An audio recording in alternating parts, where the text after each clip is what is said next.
Hello, मैं निर्मल सिंह आपका स्वागत एबीसी ऑफ मैथमेटिक्स पे करता हूँ। आज हम लोग क्लास 9th का पॉलिनोमियल देखेंगे। ये चैप्टर आगे 10th में भी है और 9th में भी है। कुछ पार्ट इस क्लास में पढ़ना है और कुछ पार्ट आगे 10th क्लास में पढ़ना है। तो यहाँ पे हमें अच्छी तरह से इस बात को समझना होगा, नहीं तो फिर हम आगे के क्लास में भी इस चैप्टर को मिस कर देंगे। तो चलिए हम लोग पॉलिनोमियल को समझने का प्रयास करते हैं। पॉलिनोमियल पहले कहते किसे हैं, इस बात को हमें समझना पड़ेगा। कोई भी अलजेब्राइक एक्सप्रेशन, कोई भी बीजीय व्यंजक का मतलब अलजेब्राइक एक्सप्रेशन या फिर 3y³ माइनस 3y² या 2x या 3t, ये सारे अलजेब्राइक एक्सप्रेशन हैं। अलजेब्राइक एक्सप्रेशन का मतलब जिसमें एक वेरिएबल हो और एक कांस्टेंट टर्म हो, उसे हम लोग अलजेब्राइक एक्सप्रेशन बोलेंगे। कहने का मतलब है वेरिएबल किसे कहा जाता है, इसे भी हम लोग समझ लेते हैं कि वेरिएबल का मान का मतलब क्या होता है। वेरिएबल उसे कहा जाता है जिसका मान वैल्यू कांस्टेंट ना हो। एक उदाहरण से हम लोग समझने का प्रयास करते हैं। अगर ये ABCD कोई स्क्वायर यानी वर्ग हो और इसका एक साइड 3 मीटर हो, तो सारे साइड 3 मीटर होंगे। इसका पेरीमीटर परिमाप क्या होता है? स्क्वायर का परिमाप 4 इंटू भुजा यानी x को हम भुजा से डिनोट करते हैं। अगर इसका भुजा साइड 3 है तो इसका पेरीमीटर कितना हो जाएगा? 4 इंटू 3 यानी 12। यहीं अगर हम इस साइड को 4 कर दें तो इसका पेरीमीटर 16 हो जाएगा। 5 करने पर 20 हो जाएगा।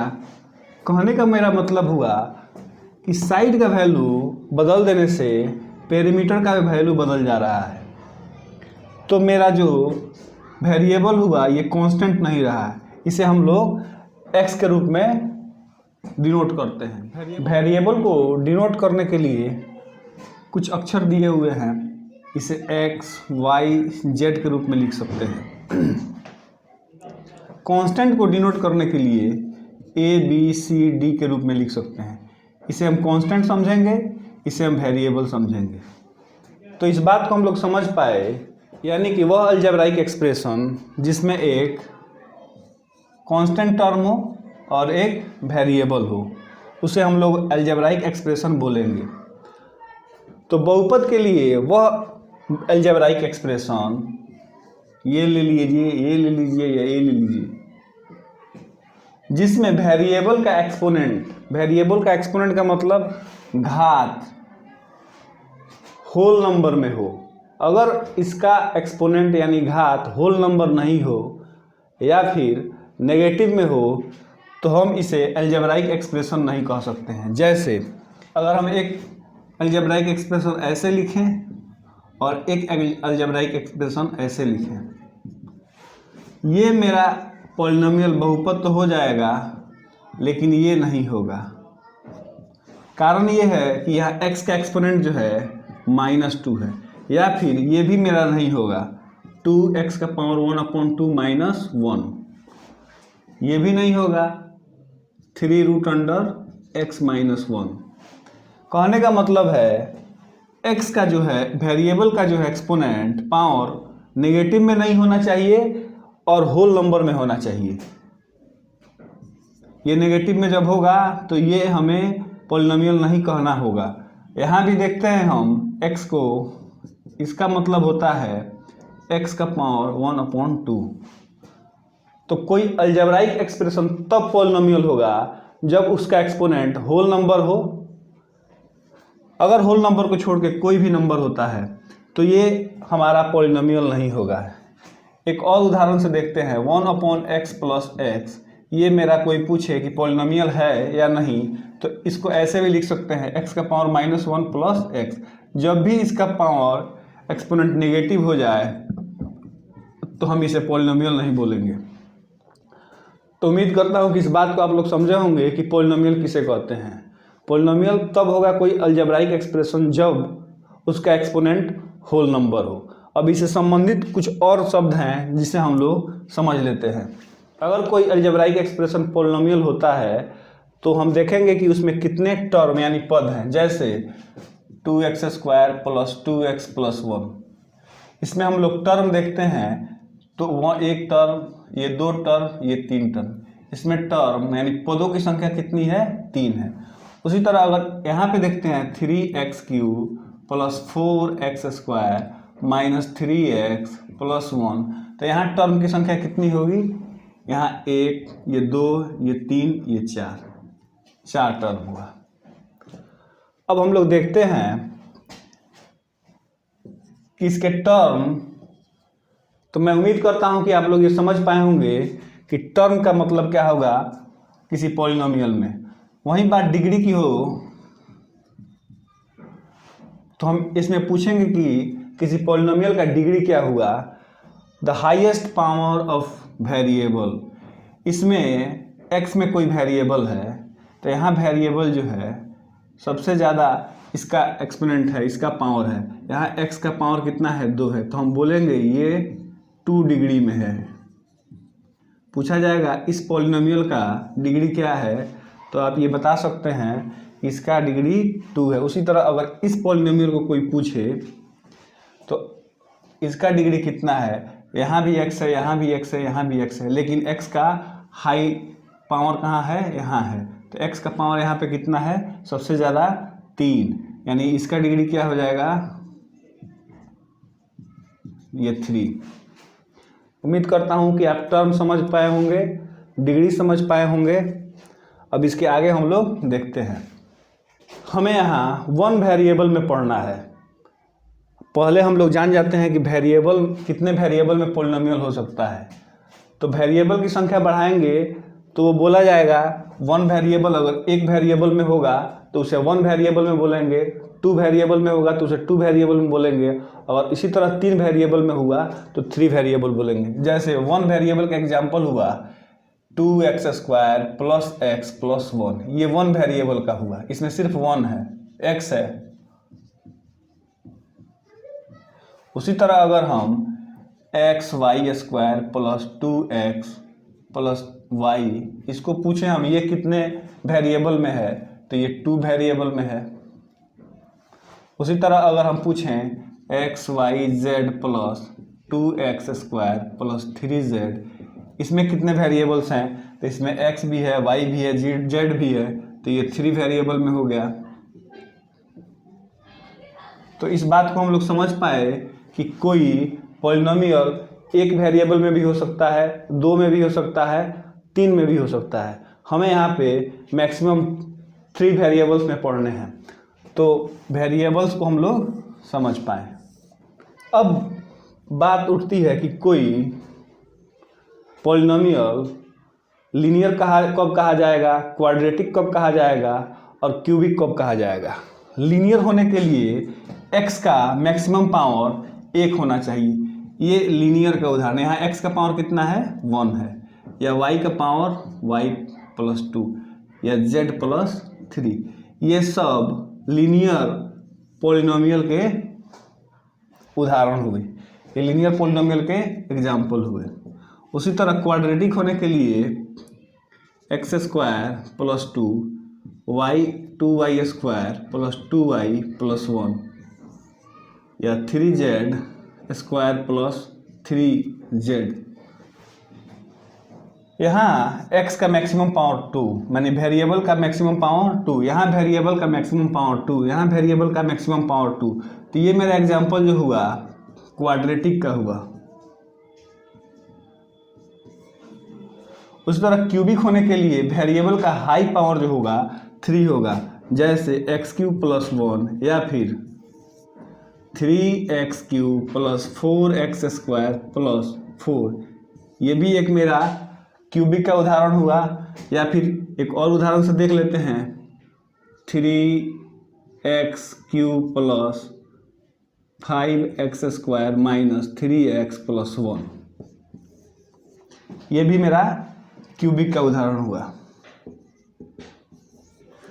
तो मैं इस बात को समझता हूँ कि आप लोग समझे होंगे कि लीनियर होने के लिए वेरिएबल का मैक्सिमम पावर 1 होना चाहिए, क्वाड्रेटिक होने के लिए वेरिएबल का मैक्सिमम पावर 2 होना चाहिए। यहाँ 2 है, यहाँ 2 है, यहाँ 2 है मैक्सिमम पावर। इसमें देखते हैं तो वेरिएबल का मैक्सिमम पावर 3 है, यहाँ 3 है, यहाँ 3 है। तो वेरिएबल का मैक्सिमम पावर 3 होगा तो ये क्यूबिक होगा। हमें क्यूबिक तक इस चैप्टर में पढ़ना है, तो मैं उम्मीद करता हूँ कि इस बात को आप लोगों ने समझा होगा। अब हम लोग जनरल फॉर्म के रूप में देखते हैं कि लीनियर पॉलिनोमियल को जनरल फॉर्म के रूप में कैसे लिख सकते हैं। लीनियर होने के लिए ax + 1 ये मेरा जनरल फॉर्म हुआ, ax और प्लस कोई कांस्टेंट हो ax + b के रूप में, ये मेरा जनरल फॉर्म हुआ लीनियर इक्वेशन के लिए। इसे b भी लिख सकते हैं, c भी लिख सकते हैं। कहने का मतलब ये है कि इसमें वेरिएबल की संख्या 1 होगी और इसका हाई पावर मैक्सिमम पावर कितना होगा, 1 होगा। यहाँ x का पावर कितना है, 1 है। यहाँ पे a नॉट बी 0, a नहीं 0 हो सकता है। अगर a 0 हो जाएगा, यहाँ a 0 करते हैं तो सिर्फ c बचने वाला है। कहने का मतलब c जो मेरा है ये कांस्टेंट है,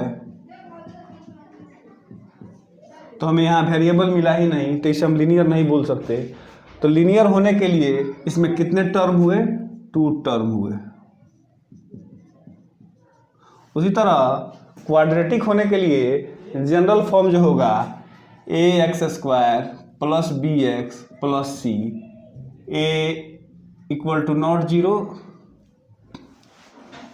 अगर a 0 हो जाएगा तो हमारा ये क्वाड्रेटिक इक्वेशन ही नहीं बनने वाला। अगर यहाँ पे a 0 करते हैं तो एक क्वाड्रेटिक इक्वेशन नहीं बनेगा। तो क्वाड्रेटिक इक्वेशन में मैक्सिमम टर्म की संख्या कितनी होगी, 3 होगी।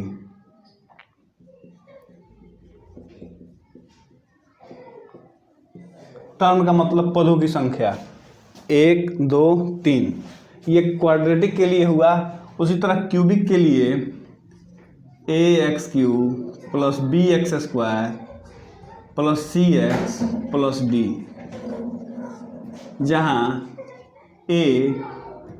जहाँ a बराबर नॉट 0। a 0 हो जाने से ये क्यूबिक नहीं रहेगा, तो इसलिए a यहाँ पे 0 नहीं हो सकता। इसमें हम टर्म की संख्या देखते हैं 1 2 3 4, यहाँ पे टर्म कितने हुए, 4। तो आप लोगों ने टर्म को भी समझा कि लीनियर में कितने टर्म मिल रहे हैं हमें। मैक्सिमम टर्म की मैं बात कर रहा हूँ। मैक्सिमम टर्म जो होगा ये एक टर्म, इसे भी हम लीनियर इक्वेशन कह सकते हैं, लेकिन यहाँ टर्म जो होगा 1 होगा। कोई पूछ सकता है कि लीनियर पॉलिनोमियल में कितने टर्म होंगे, तो मैक्सिमम टर्म जो होगा यहाँ पे 2 मिल रहा है, ax + c, यानी एक टर्म ये और एक टर्म। यहाँ पे हम क्वाड्रेटिक में देख रहे हैं 1 2 3 मैक्सिमम है। ये b और c 0 हो सकता है, ये भी मेरा क्वाड्रेटिक पॉलिनोमियल होगा b और c 0 होने पर। यहाँ पे a 0 इसलिए नहीं हो सकता कि a 0 होते ही यहाँ पे ये पार्ट 0 हो जाएगा मेरा। तो मैक्सिमम टर्म जो होगा, maximum number of term in quadratic polynomial 3, maximum number of term in cubic polynomial 1 2 3 4, यहाँ पे 4 हुआ। तो इस बात को मैं उम्मीद करता हूँ कि आप समझे होंगे। एक बात और है जो हमें समझनी है, कोफिशिएंट। कोफिशिएंट किसे बोलेंगे, चलिए अब कोफिशिएंट को समझते हैं।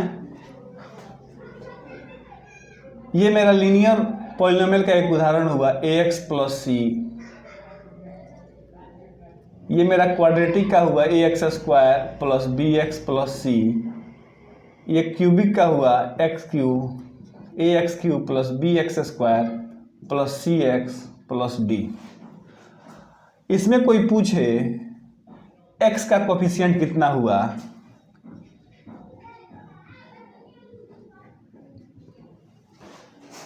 तो इसमें x जिसके साथ मल्टीप्लाई है उसी को हम लोग कोफिशिएंट बोलते हैं। यहाँ पे x किसके साथ मल्टीप्लाई है, तो a के साथ। तो इसमें a x का कोफिशिएंट हुआ। इसमें हमें पूछा जाए कि कोफिशिएंट ऑफ x बताइए, कोफिशिएंट ऑफ x², तो यहाँ x² किसके साथ मल्टीप्लाई है, a के साथ। इसमें कोई पूछे कि x² का कोफिशिएंट क्या है, तो हम a बोलेंगे। यानी एक्स स्क्वायर किसके साथ मल्टीप्लाई है। कोई इसमें एक्स का कोफिशिएंट पूछे,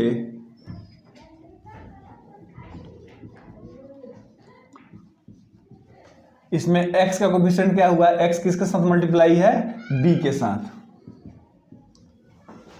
अब इसमें देखते हैं एक्स क्यू का कोफिशिएंट क्या है, एक्स क्यू किसके साथ मल्टीप्लाई है, तो ए के साथ मल्टीप्लाई है। उसी तरह एक्स स्क्वायर का कोफिशिएंट, एक्स स्क्वायर का गुणांक इसमें कितना है, तो बी है। उसी तरह इसमें एक्स का कोफिशिएंट कितना है, तो एक्स का कोफिशिएंट सी है। अब इसमें देखेंगे एक्स का पावर 0 को समझने का प्रयास करते हैं। एक्स का पावर 0 का मतलब होता है 1। इस बात को आप लोग समझ लें, क्योंकि यही प्रश्न आगे आने वाला है। एक्स का पावर 0 को हम लोग थोड़ा सा और विस्तार से समझ लेते हैं कि इसका वैल्यू 1 कैसे होता है। तो एक्स का पावर 1, एक्स का पावर 1, इस बात को हम लोग ऐसे लिख सकते हैं, एक्स का पावर 0/1 बराबर एक्स का पावर 1/x का पावर 1, ये कट के मेरा 1 होगा। इतना तो आप लोग समझ रहे हैं कि होगा। हम जानते हैं a का पावर m हो और a का पावर n हो, तो इसे हम a का पावर m-n लिख सकते हैं। यहाँ इसे ऐसे भी लिख सकते हैं, x का पावर 1-1 बराबर 1, 1 में से 1 गया तो x का पावर 0 बराबर 1। तो उम्मीद करता हूँ इस बात को आप लोगों ने समझा होगा। यहाँ कोई पूछे x का मैक्सिमम पावर कितना है d में, तो x का पावर 0 है। 0 का मतलब 1, हम इसको ऐसे भी लिख सकते हैं, x का पावर 0 इंटू डी। किसी भी संख्या का पावर 0 कर दिया जाए तो उसका वैल्यू 1 के बराबर होता है। तो मैं उम्मीद करता हूँ कि इसे आप समझ गए होंगे। आगे चैप्टर शुरू करने से पहले मैं ये बताना चाहता हूँ आपको कि इस क्लास को ज़्यादा से ज़्यादा उन बच्चों तक शेयर करें जो इस क्लास में पढ़ते हों। ये 9th क्लास के लिए पॉलिनोमियल है।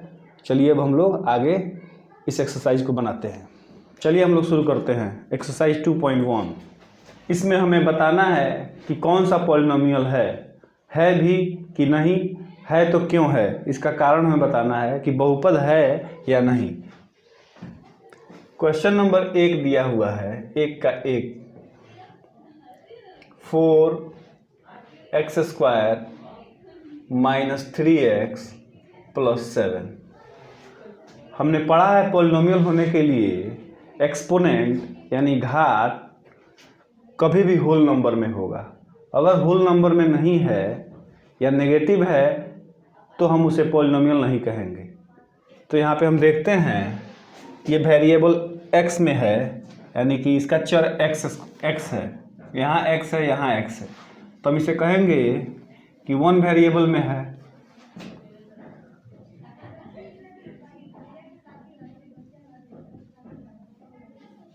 अब इसे पॉलिनोमियल होने के लिए कंडीशन जो है सेटिस्फाई हो रहा है या नहीं चेक कर लेते हैं। x का यहाँ एक्सपोनेंट 2 है, यहाँ 1 है, यहाँ x का एक्सपोनेंट 0 है। हम इसके पहले देख लिए किसी भी संख्या का एक्सपोनेंट 0 हो जाए तो उसका वैल्यू 1 होता है। घात 0 होने पे, घात मतलब एक्सपोनेंट 0 होने पे इसका वैल्यू 1 हो जाएगा। तो हमें यहाँ दिख रहा है कि वेरिएबल चर का जो भी एक्सपोनेंट है वो एक होल नंबर में है। तो हम इसे कह सकते हैं कि एक बहुपद है, यानी पॉलिनोमियल है, बहुपद, पॉलिनोमियल है। कितने चर में, एक चर, 1 वेरिएबल। आगे वाले प्रश्न को देखते हैं हम लोग। y² + √2, यहाँ भी एक्सपोनेंट हमारा होल नंबर ही है। ये 2 y का एक्सपोनेंट हुआ और यहाँ y का एक्सपोनेंट 0 हुआ, जो कि एक होल नंबर है। होल नंबर नहीं रहने पे हमारा ये पॉलिनोमियल नहीं होता, तो हम इसे पॉलिनोमियल बोलेंगे।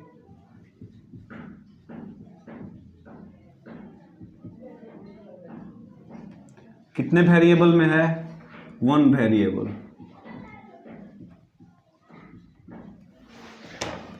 तीन नंबर प्रश्न जो है दिया हुआ है,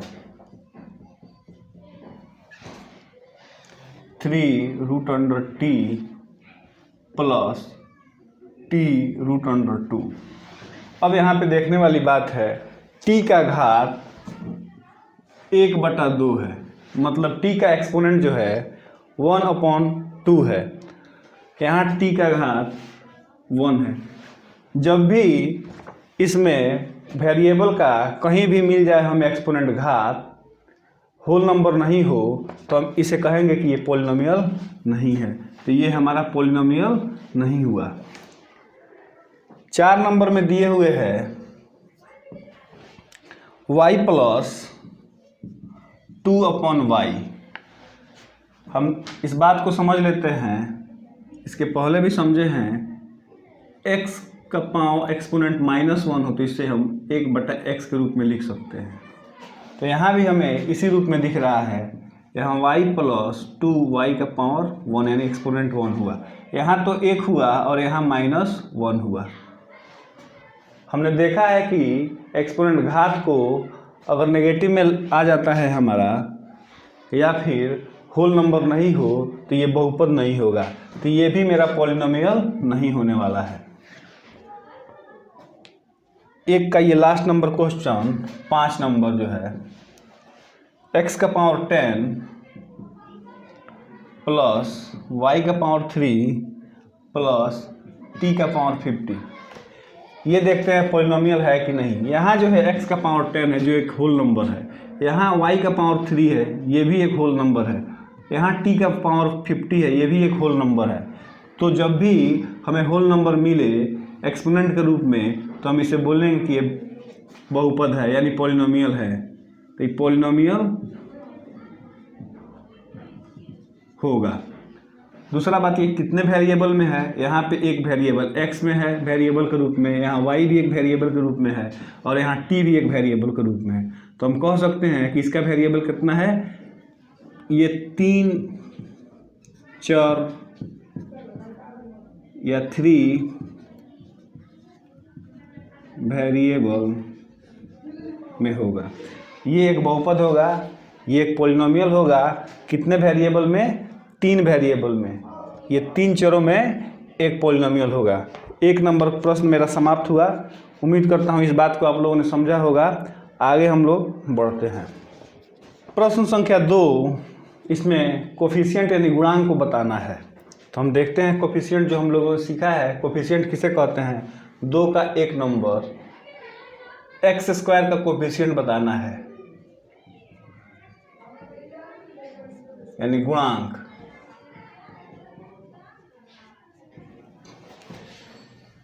दिया हुआ है 2 प्लस x² प्लस x² हमारा यहाँ है। कोफिशिएंट का मतलब मैंने समझाया है कि वेरिएबल किस संख्या से, किस नंबर से मल्टीप्लाई है।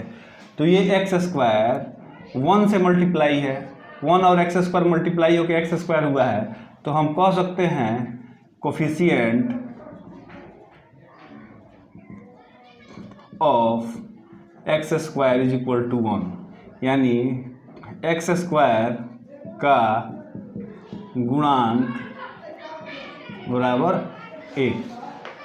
उसी तरह 2 नंबर प्रश्न में दिया हुआ है 2 माइनस x² प्लस x³। यहाँ हमें x² का कोफिशिएंट बताना है।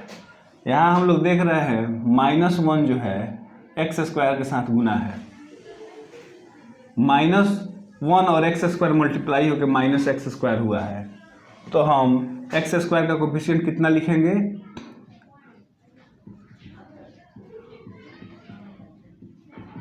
-1। 3 नंबर में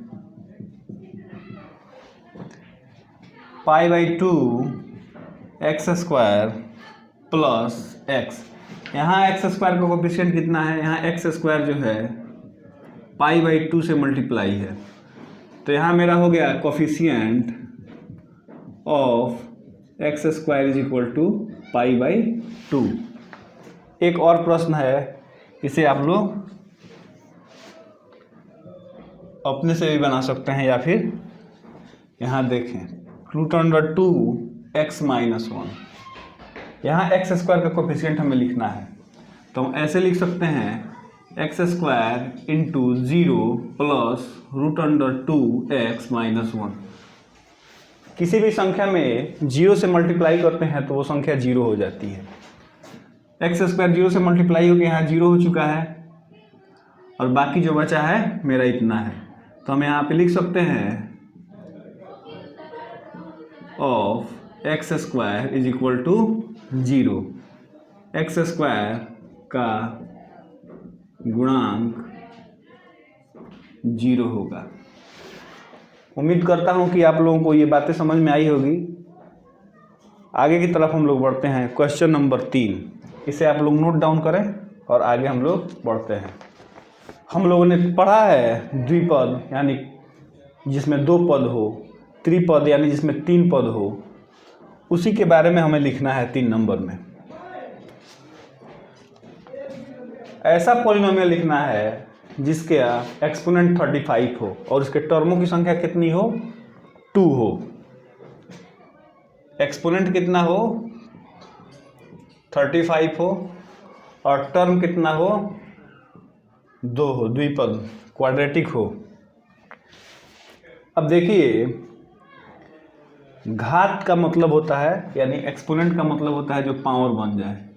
यहाँ पे हम लोग x का पावर 35 लिख सकते हैं। ये मेरा एक x का पावर 35 एक्सपोनेंट हुआ मेरा। अब इसमें पद कितना होना चाहिए, द्विपद।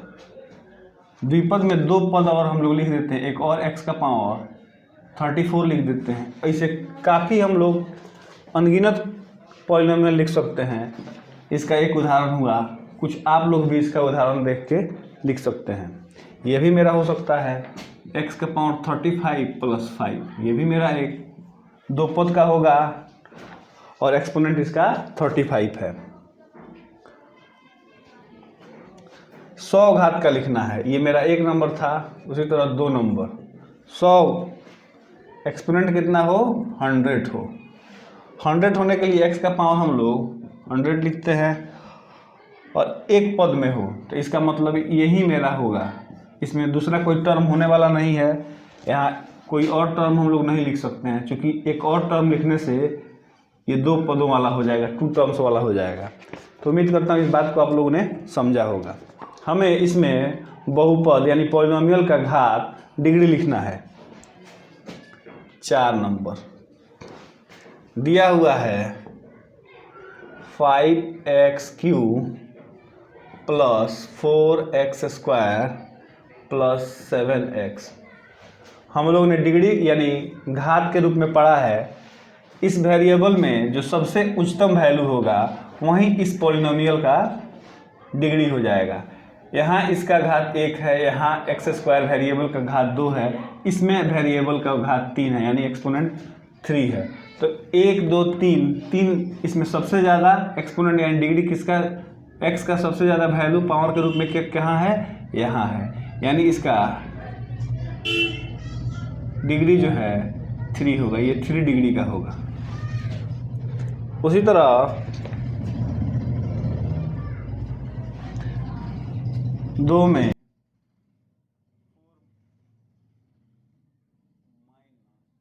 4 माइनस y²। यहाँ 4y का पावर 0 है, यहाँ y² है। यहाँ सबसे ज़्यादा पावर ग्रुप में y का घात यानी एक्सपोनेंट 2 है, तो इसका डिग्री 2 हुआ। उसी तरह आप लोग 2 प्रश्न बना सकते हैं। यहाँ 3 नंबर में जो है 5t माइनस √7, इसे ऐसे भी लिख सकते हैं 5t माइनस √7 t का पावर 0। यहाँ t का सबसे ज़्यादा एक्सपोनेंट घात कहाँ है, 1 है, तो इसका डिग्री कितना हो जाएगा, 1 हो जाएगा। ये 1 डिग्री का होगा। और इसमें 3 ही सिर्फ दिया हुआ है, इसमें कोई वेरिएबल ही नहीं है, तो इसको हम लोग यहाँ लिख सकते हैं कोई भी वेरिएबल ले लेते हैं। अगर x ही लेते हैं तो इसका पावर 0 है, इसका मतलब इसका डिग्री कितना हो जाएगा, 0 हो जाएगा। उम्मीद करता हूँ आप लोगों ने इस बात को समझा होगा। एक प्रश्न और बचता है, इसे आप लोग नोट डाउन करें और ये हम लोग बना लेते हैं। 5 नंबर क्वेश्चन दिया हुआ है, हमें बताना है कि कौन सा लीनियर है, कौन सा क्वाड्रेटिक है, कौन सा क्यूबिक है। लीनियर होने के लिए डिग्री मेरा 1 होना चाहिए, क्वाड्रेटिक होने के लिए डिग्री मेरा 2 होना चाहिए और क्यूबिक होने के लिए डिग्री मेरा 3 होना चाहिए। तो 5 का 1 जो हम लोग देख रहे हैं एक्स स्क्वायर प्लस एक्स, यहाँ हाईएस्ट पावर ऑफ वेरिएबल कितना है 2 है, तो ये क्या हुआ मेरा क्वाड्रेटिक हो गया 2 नंबर में। x माइनस एक्स क्यूब, यहाँ x का पावर 1, यहाँ x का पावर 3, तो सबसे ज़्यादा पावर 3 है, तो ये मेरा पावर 3 वाला क्यूबिक हो जाएगा 3 नंबर में। y plus y square plus 4, इसमें सबसे ज़्यादा पावर वेरिएबल का कितना है, यहाँ तो वेरिएबल का पावर 0 है, यहाँ 2 है और यहाँ 1 है, तो ये मेरा क्या हो जाएगा क्वाड्रेटिक हो जाएगा।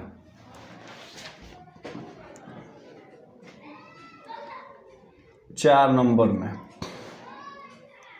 1 प्लस एक्स, लीनियर होने के लिए x का पावर मैक्सिमम 1 होना चाहिए, यहाँ x का पावर 1 है, तो ये क्या हो गया लीनियर हो गया। 5 नंबर भी x का, यहाँ वेरिएबल का पावर 1 ही है, यहाँ भी वेरिएबल का पावर 1 है, तो ये भी मेरा क्या हो जाएगा लीनियर हो जाएगा। 6 नंबर में आर स्क्वायर, आर जो मेरा वेरिएबल इसका हाईएस्ट पावर 2 है, तो ये मेरा क्या हो जाएगा क्वाड्रेटिक हो जाएगा।